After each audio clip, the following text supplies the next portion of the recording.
Well, I'm excited and thank you for the invite and letting me host this. I invited Raj because I think his work is kind of closely to hits closely to my heart. He writes about sexism in India, and he's been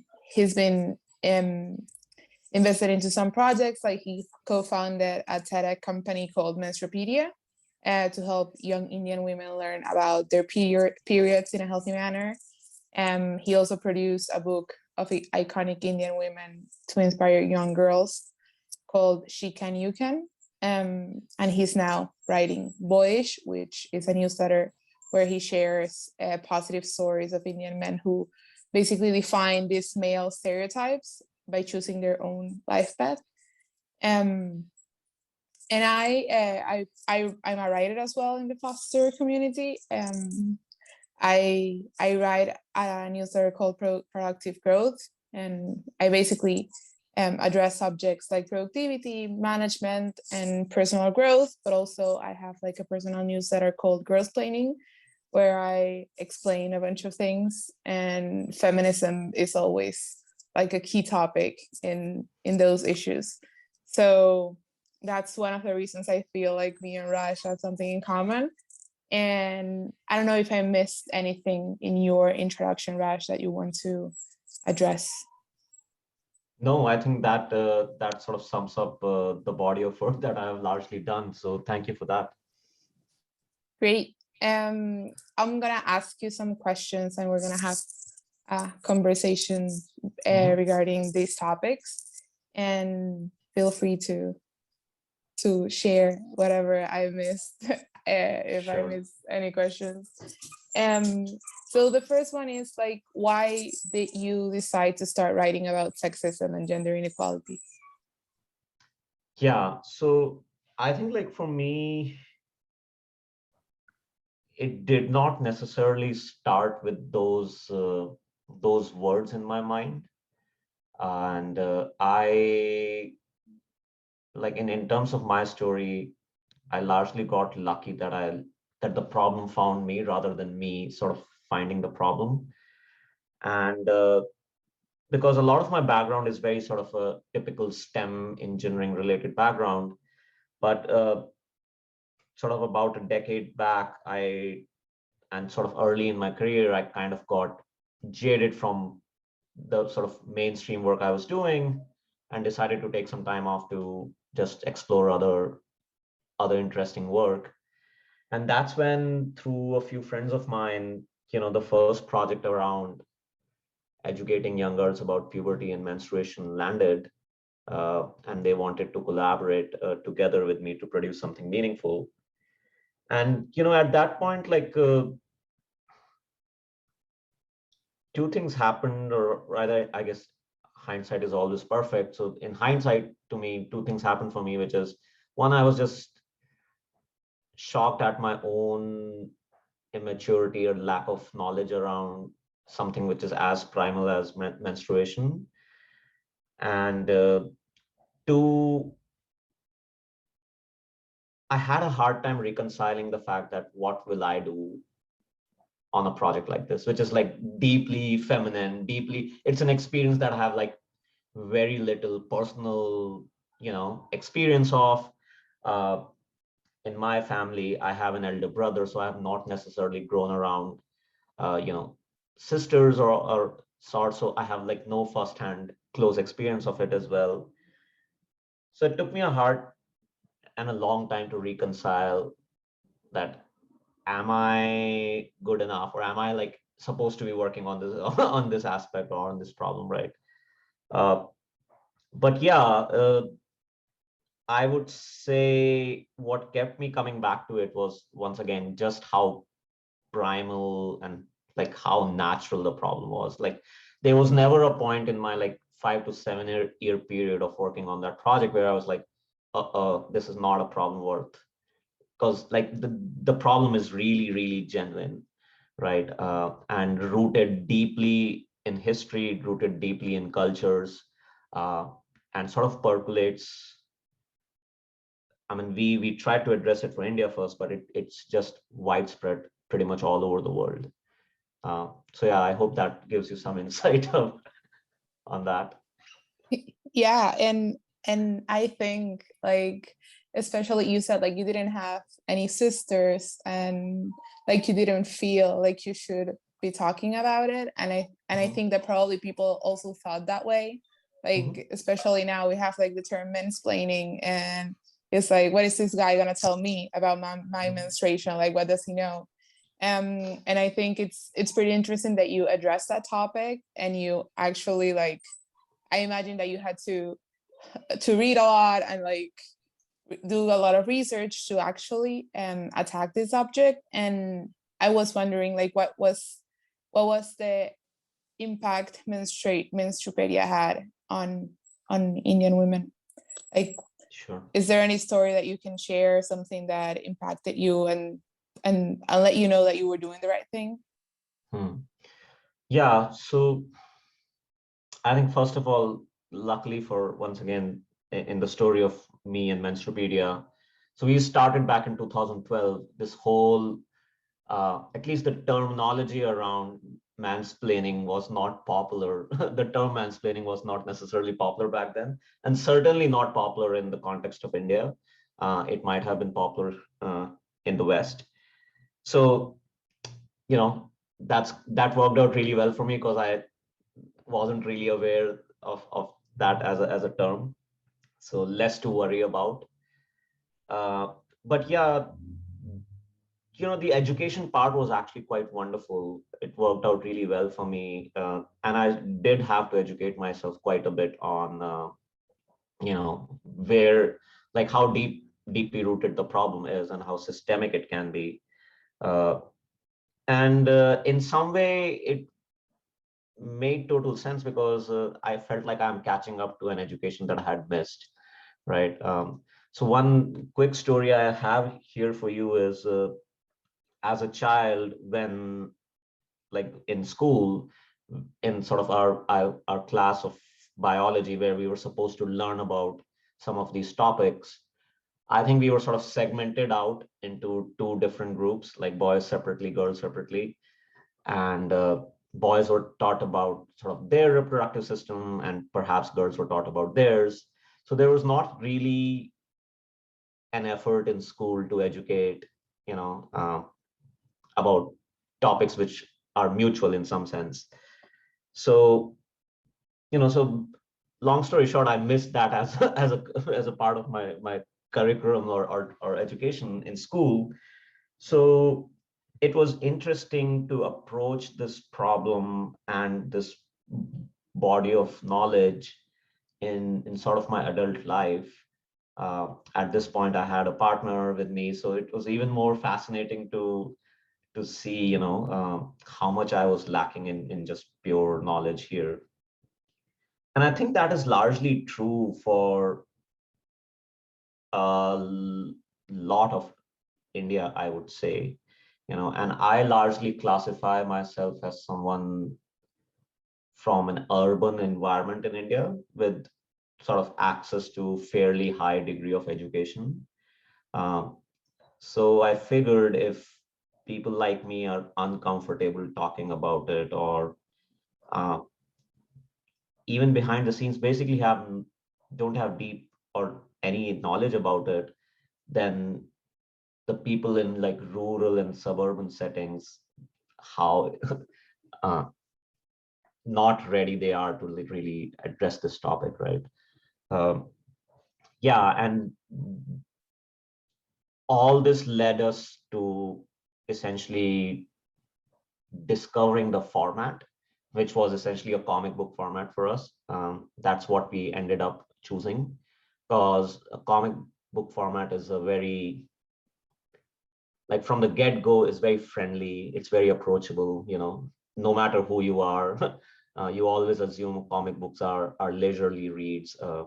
So in a way, that disarmed the reader and our audience that this is not necessarily a very heavy topic, right? And I think that disarming was worked out really well for us.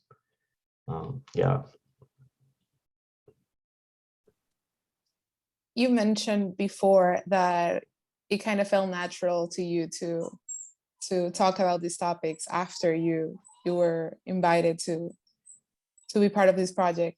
Did you ever feel like it wasn't your place, or that you were defying some kind of stereotype just by talking about this? Sure, yeah. I mean, yeah, I think all throughout the 5 to 7 year period, I certainly felt that, I was still claiming my space of sorts, right? Like from the early days up until the mature days, I felt the feeling never went away. Uh, in some sense, the feeling hasn't gone even today for me. Uh, and I've been challenged multiple times on this, right? From a variety of perspectives and standpoints, which all have their own fair place, I assume. Some of them which have been a bit more uh, interesting is like outside the scope of this work, how this work has permeated into other dimensions of my life, and has changed how people view me outside my work in with Menstrupedia per se. So for instance, how perhaps close friends or family members viewed me for a while, or how when I was applying for more traditional engineering roles, how my portfolio, resume, or body of work was seen by them. So I have quite a few interesting journeys and stories in those aspects.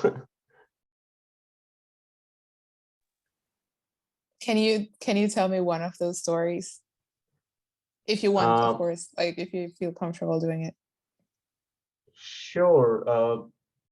Yeah, the one that I actually have recently talked about in in one of my monthly issues of Boyish as well is this story about how, like, long story short, I was applying for an interview at one of the sort of tech companies, and for an engineering role, and somehow I got access to their internal or private feedback on the interview panel.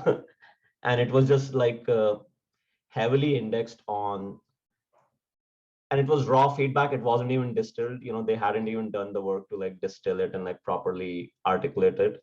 It was very raw feedback, and how it like captured this whole idea that you know the guy is working on a comic book on periods, who does that.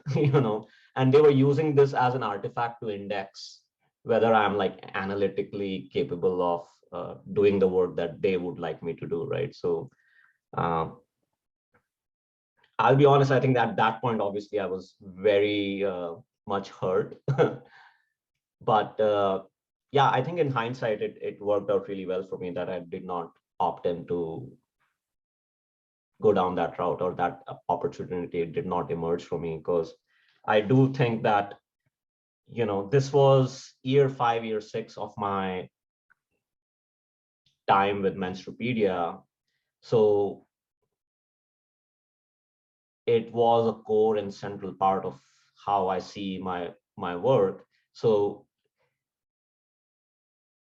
in a way, if someone is not aligned with that, then that's a great way for me to, recalibrate who I want to collaborate or not collaborate with.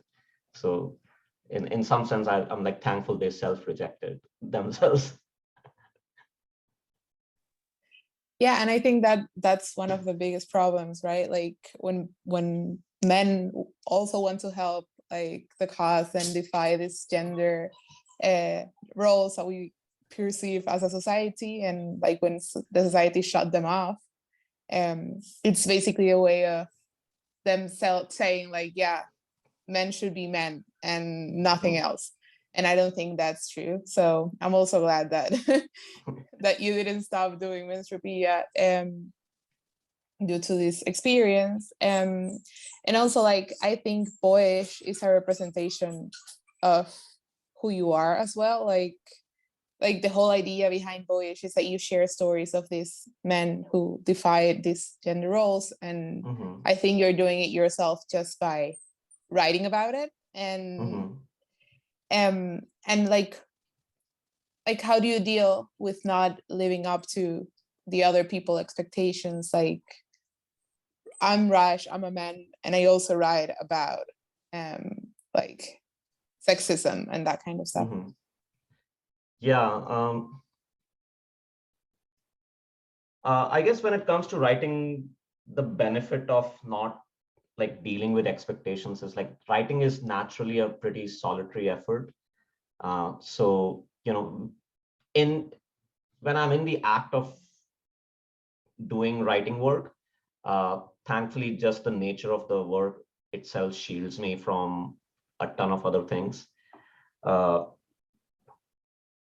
I will say that, you know, some things that have been tricky for me is to actually openly talk about my writing work with my close friends. And because there's a bunch of them that will, two things, right? So one, I'm not the person who will actively go and talk out loud about my work with anyone. So I usually wait till the other person shows interest. And in the case of my close friends, what has happened is like they probe to a degree that is very casual, uh, and I I expect that from a stranger or an acquaintance, not necessarily from a close friend, right? So it is,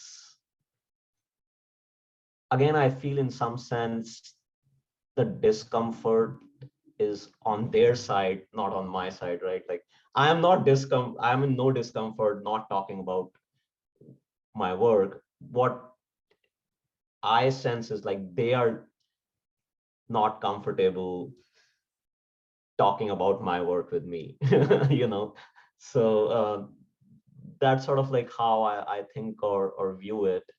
Uh, and then I find all these wonderful opportunities with people who do want to talk about it, right? So then it becomes a much more favorable environment because uh, there's like a common interest to share and bring the stories out. So yeah, I think that's how I've been navigating this journey so far. I love that you said like it's their discomfort, not my discomfort. And I think that's also beautiful, like when we write stuff that we're comfortable with and it makes other people uncomfortable, I just think it's working. Like like if it's not making anyone feel anything, like then we shouldn't probably be writing about that particular topic. So I love that you said that. And more about the process on how you work for Boyish. How do you find your stories? Do people send them, or do you find them due to friends? How's the process? Yeah. So yeah, Boyish has been an interesting creative production process for me, very different from the past two projects, largely driven in-house. And I essentially built a small research team of sorts whose primary goal was to sort of statistically also research the occupations where men are not necessarily going in. Uh, so yeah, it's not, the stories are not crowdsourced or nobody's sort of sending these stories yet. And to be honest, I think in the context of India, at least, there are no stories. You know, it's not that people are aware of them and they will be sending them to anyone for that matter. I think we are at a stage in the media of the country where we just have to dig these stories out of people, because people who are even doing this work are really uncomfortable talking about this work from this lens, right? For just to cite an example, like uh, in one of the issues of Boyish, I cover a story of a Zumba instructor, and Zumba happens to be, again, like a very feminine physical training, uh, for no reason whatsoever. So this instructor, I had to really convince him that I had no sort of side incentives or some other ways to, like, um, disenfranchise him. Like, my main purpose was to actually bring it out in a positive light. And perhaps I think I'm not surprised, because he got so much pushback from his environment when he chose this sort of professional identity, that I think, like, his first natural reaction was of suspicion, right? So that was very interesting. But yeah, I think back to your point about how the process has been like. uh, I essentially did most of the research with an in-house team, and I will also add that a good amount of it was done somewhat in advance. Uh, so Voyage is essentially a list of 12 stories, and it's a good mix of people who are more contemporary as well as people who are a little more historical. So the ones which are more historical were easy to research on, because there's just, like, time is on our side here. Uh, and the ones who are more contemporary are the ones where I've sort of used interviewing as a tool to build up my thesis. Yeah, that's interesting. And has it helped in a way that you move to the US? Like, has it has any impact in the way you think and in the way you approach these stories? Uh, I'm sure it has. I don't think I've actively thought about the ways it has, but I'm sure it has. Because, I mean, one obvious thing for me is because I am living so far away, I actually have the natural sort of the unfair advantage of being less influenced by the environment for which I'm writing for, right? So I'm, like, kind of detached, and I have this beautiful vantage point to see things from far away. And sometimes they look really clear to me, but not necessarily clear for someone who is perhaps living on a daily basis there. Uh, so yeah, and secondly, I think living in the US has also given me a voice, in the sense that, you know I've been actively, rather, let me rephrase. I think the amount of media that is produced on a topic like feminism in the US so far, uh, in my mind, is at least 100x the amount of media that is produced in rest of the world combined. you know so that it is great, because I get, like, a first person view of it, and it encourages me to look at some of these issues from my lens. Yeah. Yeah. And I know this podcast is about you, but I also think, like, for example, in my case, I come from Venezuela and I'm living in Argentina. And Venezuela, like India, is a country that has like a bunch of problems. And I think that when you are like in those communities, you don't have time to think about like social causes. Like, you're just thinking Mm-hmm. about the day-to-day problems. And when you step back and you step out of it, like, you actually see stuff with a different lens. Like you said, even if you don't realize it, like, you start thinking about other things that are important that probably weren't as important where you were like in the middle Mm-hmm. of a convulsed country. So Yeah, I think that's 100%. I mean, that's the sort of the blessing and the curse of an immigrant life. You're constantly, every moment you're constantly evaluating how this moment will be if I were back in my native country. So that over time gives you a rich sense of, your privileges or a rich sense of, oh, these are issues that are deep rooted in my country and I need to, I could potentially voice them out. Yeah, I like that. And living in a different country, how have you managed to reach the audience in India, like doing it from abroad? Yeah. So that I think there are two pieces there in my mind. One, I feel, first of all, tactically on a daily basis, that has been the most taxing part of my creative journey so far. Because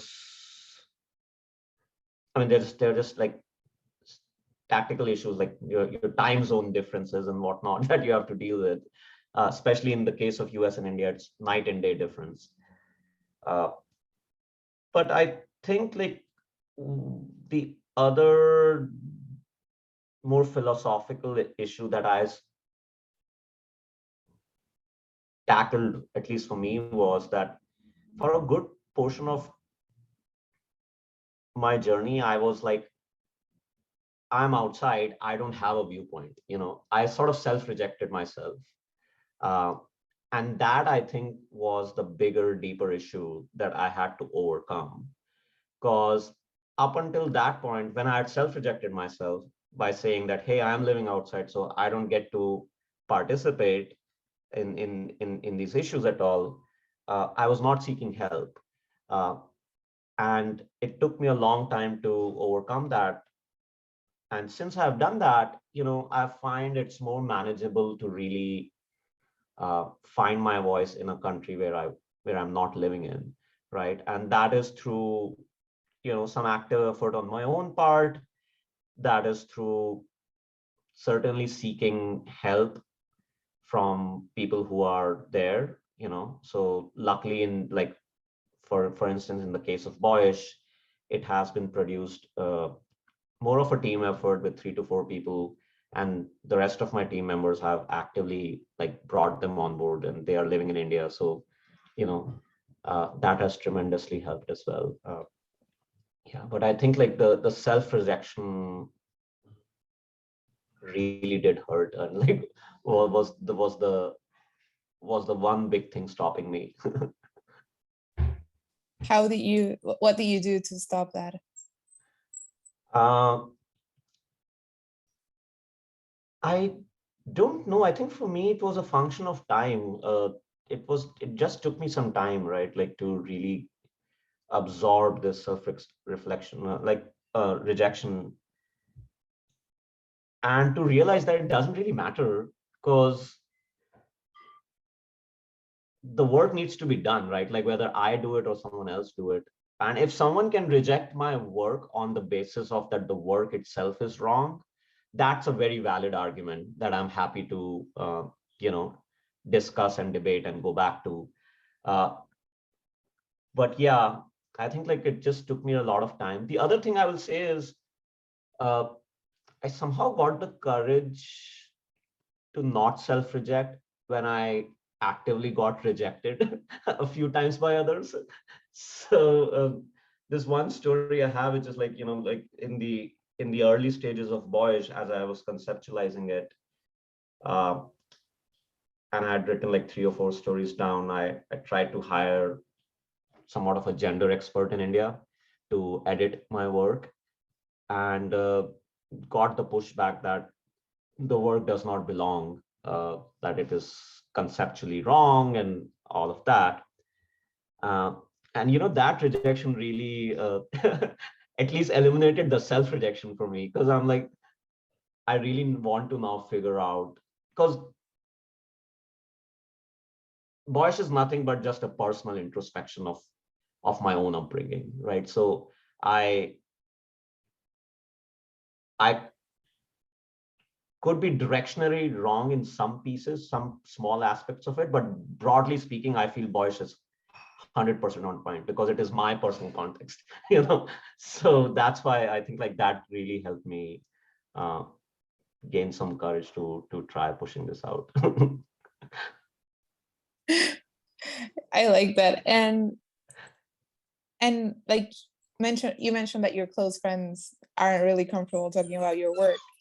Do they come from the same background? Like, do any of them stop doing what they wanted just because it wasn't manly enough or anything like that? Yeah, I think a good portion of my close friends do come from similar background. I mean, these are friends that I go back to, right? Like at least 10 years, 15 years, right? Like I've known them for several years at this point. Uh, Not all of them are uncomfortable about this topic. I will like put a small disclaimer there, but the ones that are,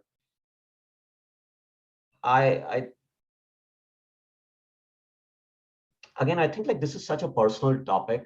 I feel they are also actively trying to do their best in areas they can do best in, but that not might not necessarily be to a degree or to directionally aligned in my sense, right? Like I see some things as like hyper masculine that I can stop doing and try to change myself, whereas the same things might appear extremely natural to them, and they might see some other aspects of life as sort of toxic masculine traits, right?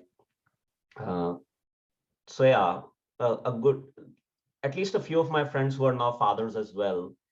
Uh, I think there's a commonality there, at least, where they have also jokingly talked about, raising sons in a more healthy manner, because they're all fathers now. They understand. They have sort of seen both sides of it. So yeah, I think they, at least the notion of masculinity when it and how it intersects with fatherhood is something more of them are open to discuss. That's great because that also means that whatever you and a bunch of people are doing is working, that like other people are thinking about how to raise their kids in a more healthy way. Mm-hmm. So and also like I was wondering, how do you deal with the fact that you're probably not perfect in this aspect as well? Like writing about sexism is almost like being an activist, but Mm-hmm. like you're obviously not perfect. Like you grew up in an environment where gender roles were like really separated, Mm-hmm. as many of us did. And how do you deal with the fact that sometimes you might think um about something that might be toxic masculinity or even just like pure attached to gender roles? Hmm. Yeah, I think like it is very, and I'm still learning here. And my current stance on this whole, like, you know, I don't feel comfortable saying myself and as an activist, but my whole stance of like working on like gender issues uh, today is that I am fully capable of not sort of, of slipping, because just because I'm fighting so much of my own conditioning on a daily basis that I could easily come out extremely sexist in a certain situation, right?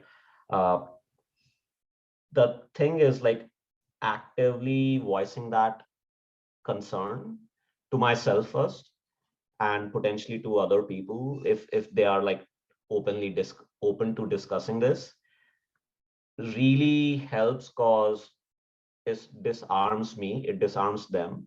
uh, they also understand that there is like at least a 20 to 30-year long conditioning that has to be kept in account. uh, and yeah, I mean, like the individual is trying to sort of navigate away from it. So I think that sort of helps, which is to really like put it out there that I'm actively working on it. Yeah, I think that helps. And also like it makes you vulnerable, and being vulnerable is also not a toxic masculinity trait. So Mhm. I think like in a way you're just like defying those stereotypes. Back to your writing. What's the most powerful thing that has happened to you based on your writing on your previous projects?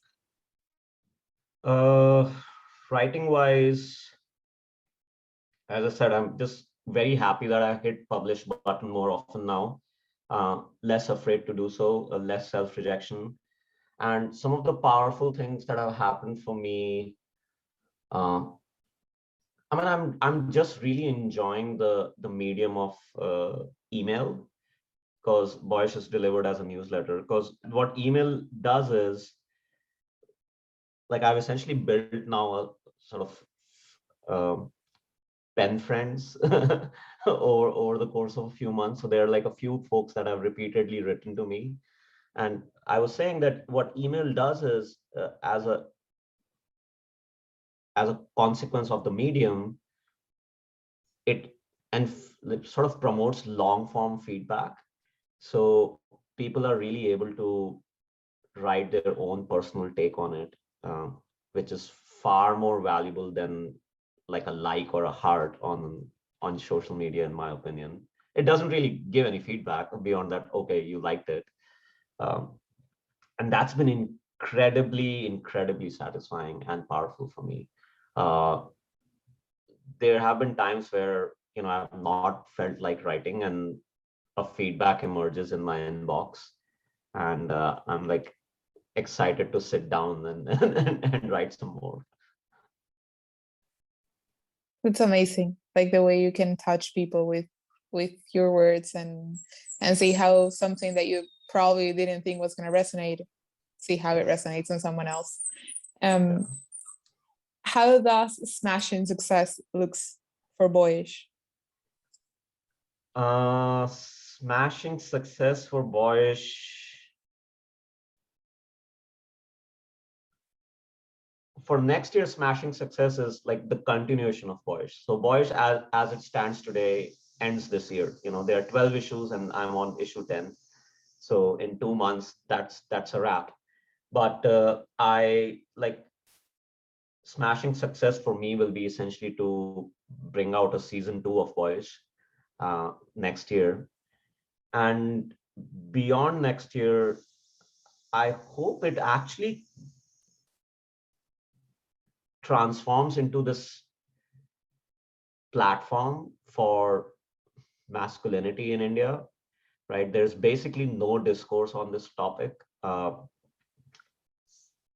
And I will say, like, one of the things that I struggled with, which I also feel could be smashing success for Boyish, is to disarm feminism as a word. A lot of people think feminism, like just by like the word itself, is for females, and that's clearly not the case. Like that's an unfortunate baggage of the word, I would say. Conceptually, it's a far more beautiful concept. And I hope, like, by bringing in sort of boys, or sort of the male aspect of it, I can just open up the word and its meaning for people more. I love that. I don't know if we can talk about this and you can tell me no and stop. But I saw that you posted something on Foster about something that's going to happen on Voyage. Mhm. Is that something you want to share, or is Sure, it? I'm happy to. I mean, if it's on Foster, yeah, it's basically public, so I'm happy to share. I'm not sure which one you are referring to, though. Like the crowdfunding? Sure. Yes. Yes. Yeah. So, like with both Menstrupedia and She Can You Can, they are both children's books. So I am highly interested in bringing children's books out again. I love making children's books. So Boyish will also take up producing a few books for children. Uh, will focus, as the theme says, on how gender norms impact boys, and will also focus on sort of the father-son dynamic.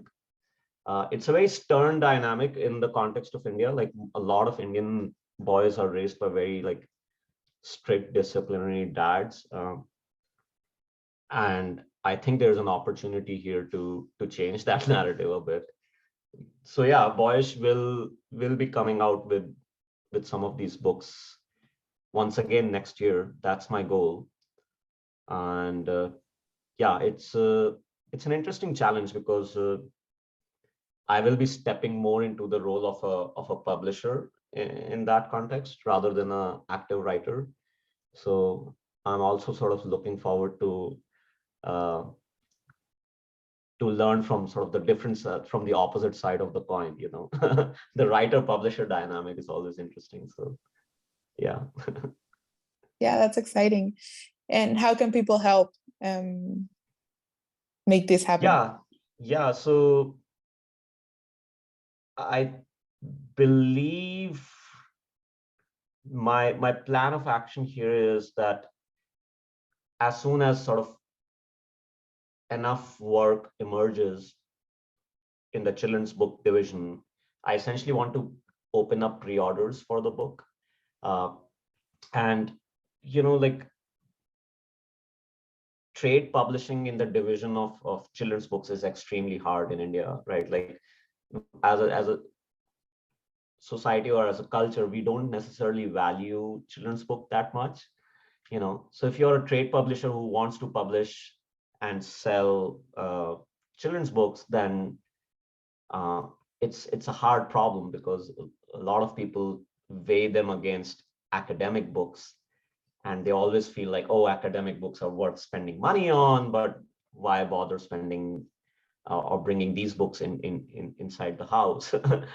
So with that background, I'm excited to see what the pre-order can do for me, right? My whole goal is to essentially sell about 500 to 1,000 copies soon, and so I can give the books a longer future. That's great. And I think like now we have the internet and have like a bunch of people one click away. So Right. I wish you the best of success with this book. And with your project, I think you're doing something truly valuable for not only for India, but for like everyone that can read your work. I have personally shared it a bunch. And I think it's great. I don't have any other questions for you. I know we have, I think, one other people in the call. I don't know if anyone has questions for Raj.